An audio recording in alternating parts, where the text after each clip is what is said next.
Good morning. It's time for Two Guys on Sports. I'm Larry Hazer. I'm Dick Olson. Good morning, Larry. Good morning, Dick. And, well, we've got spring sports wrapping up. It wasn't that long ago we were talking about just starting them. And just hoping to get outside, But, now they're really coming to a conclusion fast. The tracksters finished last weekend, golf just the other day, and this weekend softball, and next weekend baseball. Yeah. And just about put a period on it. So. Yeah, and then not that long for football.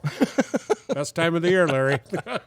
All right, so state track and field. Let's talk about that first. Wrapped up last weekend down in La Crosse, and some area athletes did pretty well. Yeah, let's start off with Izzy Sonntag up at Cadott. Izzy first in the 400 meters in D3. She was also fourth in the 100 meters and part of their third place 4x800 relay. So she had a really great. Yeah. Edgar had Teagan Street first in the triple jump in D3, and then their 4x400 relay team was first. Stratford did very well down there too. They were third place, second or third place as a team. But anyway, they're 4x100 relay team, and they got with Peyton Glenn, Shaner, Bright. Yeah. My goodness, some of the fastest kids in the area on that relay team, and they took first, and their 200 took third, by the way. So, Elena Sanfilippo from Fall Creek first in the pole vault in D3, 12 feet, That's nice. Pretty respectable Very for respectable. girls. Yeah. And speaking of pole vault, we want to talk about in D2, Caden Rambet from Bigfoot, 17 feet 2 inches, and that is an all-time WIA state meet record. And Larry, this year that ranks 5th nationally. Wow, in the top 5 nationally. That's getting up there. Yeah, that's college. Oh yeah. And then Sam Crenshaw from Bangor, 16.6. He broke Noah Zastro from Spencer's record. And I believe that was like 15.8. Oh, wow. So he cleared that by a good 8 inches. So some terrific pole vault down there. So, but the area kids did good. And Renea Horvath from Greenwood in the wheelchair. Yeah. 100 in the first in the 100 meter.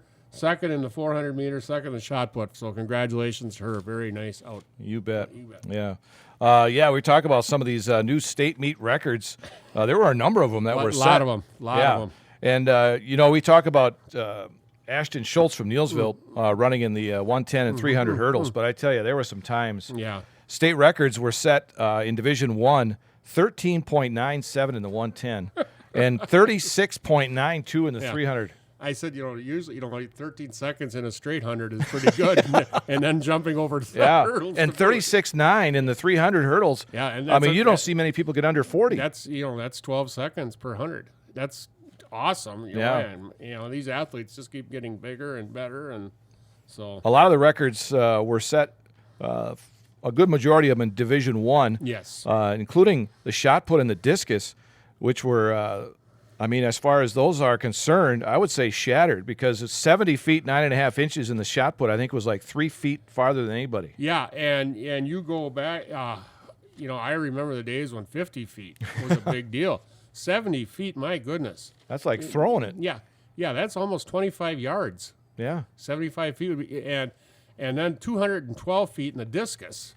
Yeah, that was shattered too. I think it was the low 200s. Yeah, it used to be 150, 160 was pretty darn good in the discus, and now these guys are cracking 200. Oh my goodness. Yeah, and the 3,200 meter run, almost under 9 minutes. It was 9:02 was the record in Division III. That person had to be darn near a sprint when you think about it. That's 3,200. That's not slowing down too much. No, not that's at not all. slowing down very much at all.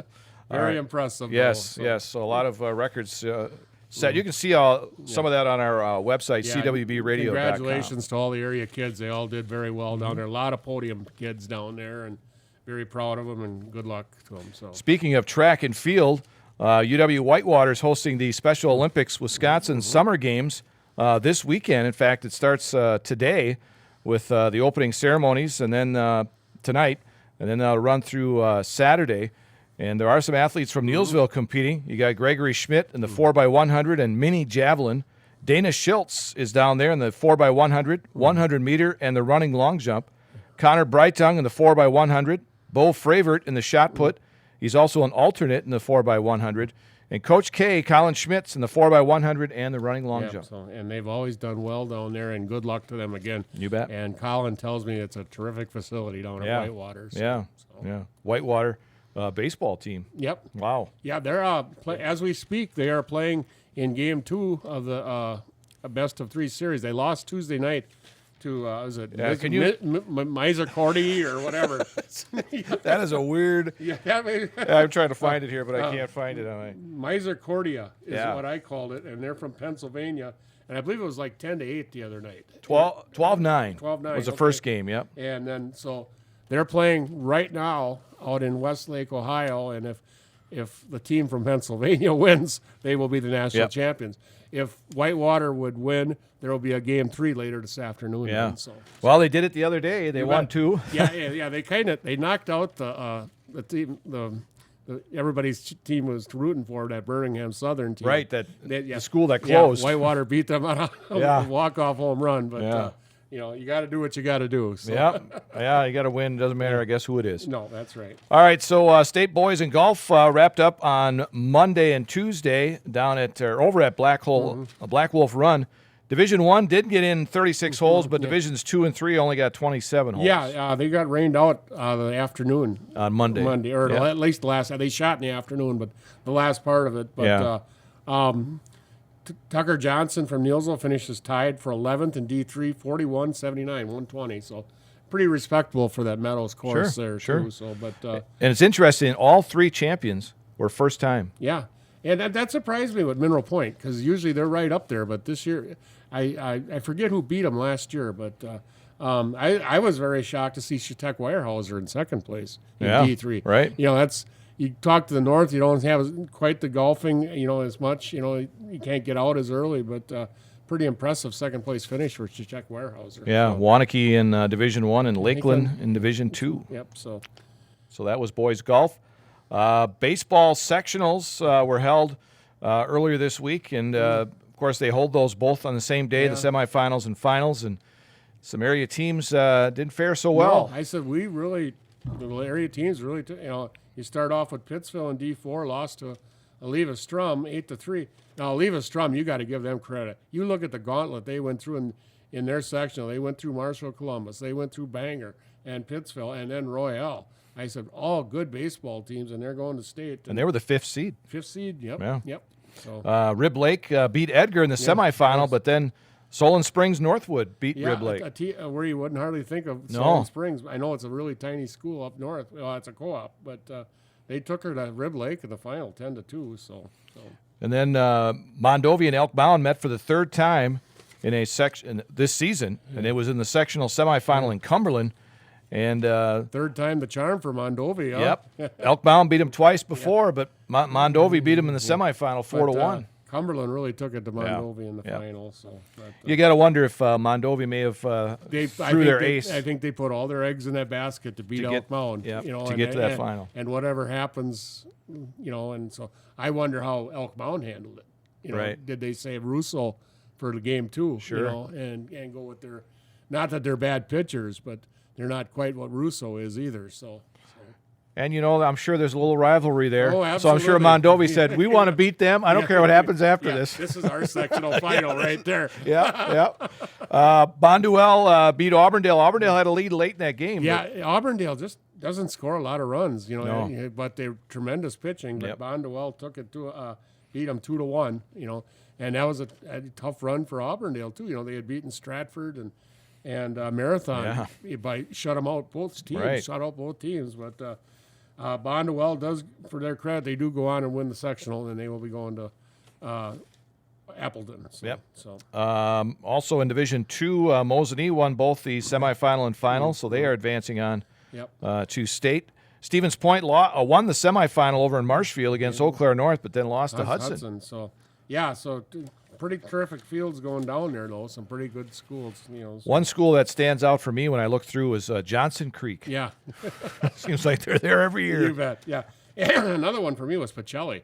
I said, how many times do you see the girls and boys at state tournaments? So right, All right, so speaking of girls, the state tournament underway there. Got underway this morning already down in Madison with Division 1 quarterfinals. But I noticed in the Division 4 field, all 4 teams are making their first trip to state. Yeah, that was kind of surprising for me. I thought Fall Creek could have been there. Yeah, before. I know. When I looked at it, I had to look twice, too, on that. And Cuba City, too. Yeah. Cuba City has a tremendous background in girls' athletics. I thought Cuba City might have made a trip before. Auburndale, not surprising.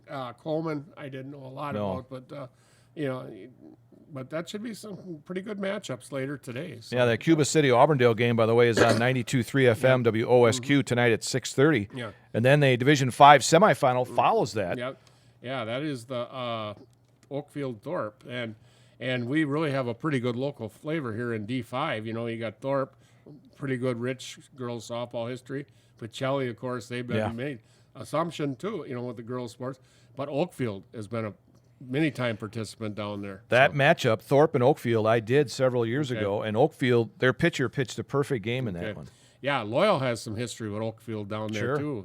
The striped uniforms of Oakfield. You bet, But that Thorpe Oakfield game also on 92.3 FM WOSQ tonight at 8:30 or thereabouts. But it's pretty good. You look at we got Mosinee going tomorrow against Lake Mills in D2, and then one thing interesting for me is Kaukauna in D1, 107 wins in a row. They aren't going to get a chance. They got to win 108, 109, but they can't reach the national record this year yet. But because they only have 3 games in Madison. But wow, 107. That'd be 4 in a row. 4 in a row if they win it today. Yeah, or tomorrow or Saturday. Saturday. That speaks of the word dynasty right there. Oh yeah. And not just the fact that they won it, but undefeated, Larry, every year. That is unheard of. Yeah, haven't lost in I don't know how many years. I think 2019, I believe, because there was nothing in 2020. Oh, okay. Okay. Yeah. I don't unless they played, but 21, 22, 23. Undefeated, now 24. Wow. Yeah, that's up there in the national rankings. That is something else there. So Kaukauna, girls softball. We'll see what happens with them as they go after win number 4 in the state tournament. All right, in case you've been driving around town and you notice something on the north side of town, it's not a war zone. It's not a natural disaster. It's something that's going to be put in up there in the north side of town at Listman Park. And it's something I feel we need in this town, Larry. I think, what it's going to be is a new ballpark, and, we need one more ballpark in this town, especially, I believe, at the 12U level. I think we need another ballpark, and because there just isn't enough places to practice, especially in the spring with our kids.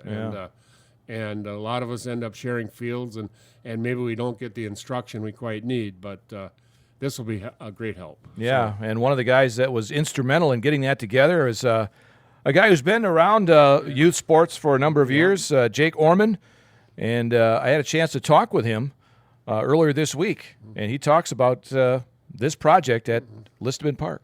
Well, if you happen to be walking around the Listman Park area north of Neillsville, you may have noticed that there are some things missing, like a lot of trees and the playground equipment. In fact, it looks like a war zone went through there here recently. And I'm talking with Jake Ormond of Neillsville, one of the guys that got this whole thing spearheaded. And I guess, what is the thing we're talking about? Why are all these trees and everything gone? Hey, thanks for having me, Larry. For starters, so we are looking at developing a new baseball/softball field and improving the existing field along with the development of a concession stand. All right. I guess one of the big questions is the idea for this. How did it all get started? Sure. First off, it first kind of came to mind when we were struggling with field space for practicing. There were several days where we had multiple teams on one field. And it just became cluttered. Our youth programs are growing in numbers, and we just felt like we needed more space. So we started to entertain the idea of Talk Field to maybe expand that and make that a little bit more usable. The site just didn't allow for the field to be any bigger than it is now. So then we kind of thought, where could we go? And worked with Regan Barth, the parks director, and we looked into Listman Field and started kind of getting some design concepts and laying it out a little bit, and thought it would be a good place to expand, especially seeing the existing field is there already. So to be able to have 2 parks next to each other is a good asset. A project of this magnitude, of course, is going to need a lot of financial help. So where is all that coming from? Absolutely. For starters, the Listman Foundation made a very generous donation that is really going to help make this thing happen. Also, the community businesses, they were phenomenal. We had a lot of local, smaller businesses step up and donate. And then the larger businesses in the area also really chipped in. So we've had some good personal donations as well, and we are well on our way to reaching our goal here. So we're anticipating about $300,000 total for the project, and we have raised a little over $260,000 now. Mm-hmm. So we are looking to just kind of make that final push to get to our numbers. A lot of volunteer help as well. When is this thing all? I know a lot of trees have been cut down. The playground equipment has been moved. When are we going to see like a groundbreaking, so to speak, and maybe talk a little bit about the volunteer help too? Sure, absolutely. So we did, like you had mentioned, cleared some trees just last week, and by this Friday, June 7th, we're going to have basically the site cleared and ready to go for the excavation process. We're going to need a fair amount of fill and start getting the project going. So you're going to see a lot of changes there here in the next couple of weeks. Taking it back a little bit for the volunteer help, this all began probably September, October of last year. And once we decided we really wanted to go ahead and try to make a push for it, what do we do next? And we got together a fundraising committee and headed up by Jess Brown with the rec department, and we made the push and really did a great job. The ladies created some really nice pamphlets and brochures to provide good information to the community so they have a good idea of what's going on and what the goals are. All right, we talked about the next steps in the process. We're going to hopefully get things done or started coming up in the coming week here. What about the existing ball field at Listman Park, the one up on the hill there? Yeah, so that is definitely in some need of repairs.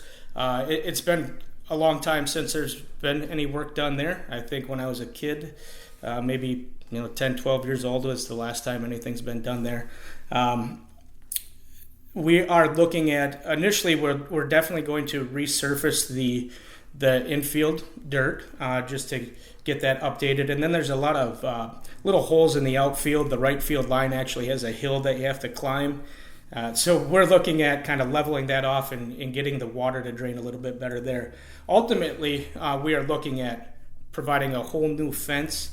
We need to separate the dugouts. When you get into higher level competition, you can't really have the dugouts right next to each other. So, and kind of grading that area out and making it a little bit more enjoyable for spectators to watch the game. So when it's all said and done, we're hoping that it looks like a brand new field as well. All right, so 2 new fields. Who is all going to be able to use these? I mean, just anybody that wants?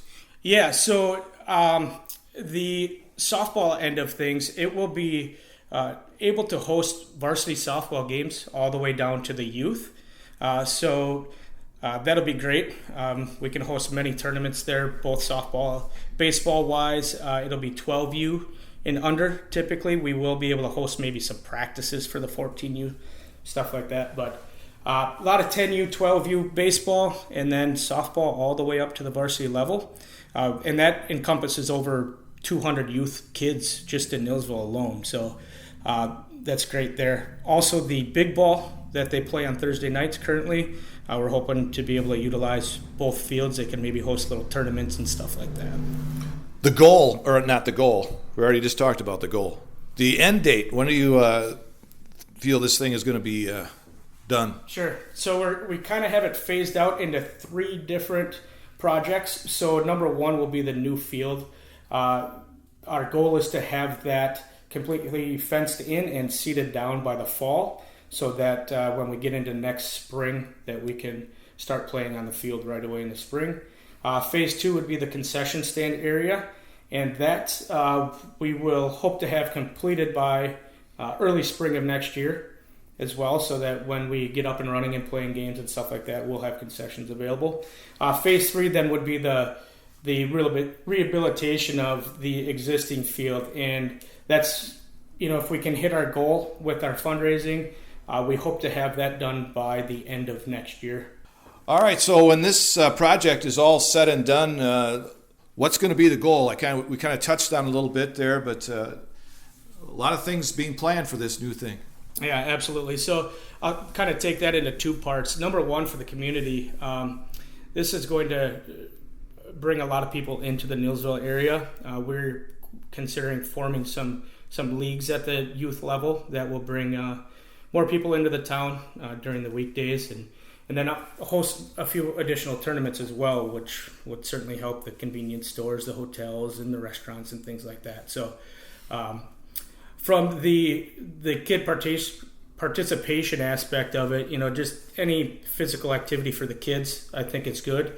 I think today's social media, video game worlds, it's important to keep the kids active and get them out and keep them moving. So both from a physical and mental health standpoint. So we really hope to improve and continue that here in Neillsville.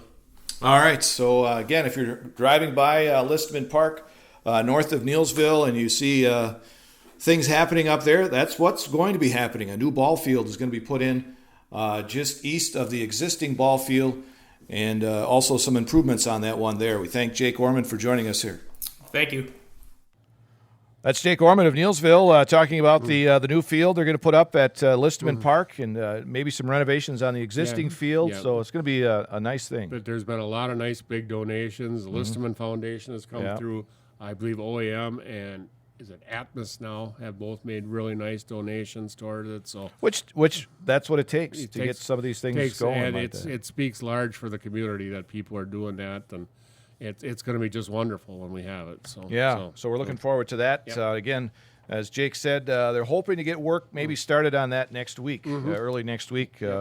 They were cutting trees last Friday, I believe. Yeah, most of the trees are down. Yep. Playground equipment's going to be moved here later this week. Yep, And, so be a lot of fun. Gonna take some fill, but yeah.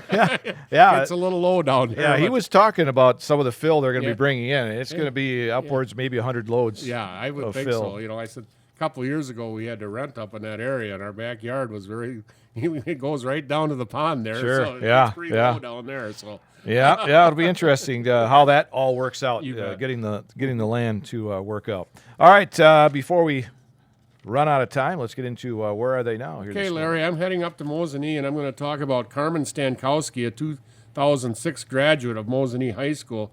She was a 3-year letter winner on the Indians volleyball team. Her sophomore year, Mosinee was 31-8 on the season. They were Clover Belt East and regional champions, losing to Osceola in the sectional finals 3-1. Carmen was a first-team selection on the Clover Belt East All-Conference team. Her junior year, the Indians were 18-10 on the season, losing to Tomahawk in the regionals. Carmen was a first-team selection on the Clover Belt East All-Conference team. Her senior year, Mosinee was 35-6 on the season. They were Clover Belt East regional and sectional champions, qualifying for the WIA Division II state tournament, where they lost to Waupun 3-0 in the semifinals. Carmen had 27 kills and 20 assists in that match. She was an first-team All-Conference selection and Clover Belt East Player of the Year, and was also named to the Division II first-team All-State team. In the winter, Carmen was a 3-year letter winner on the Indians girls basketball team. Her sophomore year, Mosinee was 20-5 on the season. They were regional and sectional champions, qualifying for the WIA Division II state tournament, where they would lose to Luxembourg Casco 53-37 in the semifinals. Carmen had 10 points and 6 rebounds in that game. For the season, she averaged 8 points and was named honorable mention All-Conference. Her junior year, the Indians were 15-5, losing to Tomahawk in the regionals. Carmen averaged 14 points per game and was named to the Clover Belt East first-team All-Conference team. Her senior year, Mosinee was 21-4 on the season, regional and sectional champions, qualifying for the WIA Division II state tournament, where they would lose to Whitefish Bay in the semifinals, 45-44. Carmen had 18 points and 4 rebounds in that game. For the season, she averaged 16 points per game and was first-team selection on the Clover Belt East All-Conference team. In the spring, Carmen was a 3-year letter winner on the Mosinee girls track team. Her sophomore year, she was a sectional qualifier in the long jump and triple jump. Her junior year, she was Clorbelt East champion in the long jump and triple jump, and she was a regional champ in both events and runner-up at the sectional in both events, qualifying for the WI Division II state meet. Her senior year, she was Clorbelt East and regional champion in the long jump and triple jump. She was a Division II WIA state meet qualifier in both events and was also a member of Mosinee State qualifying 4x400 relay team.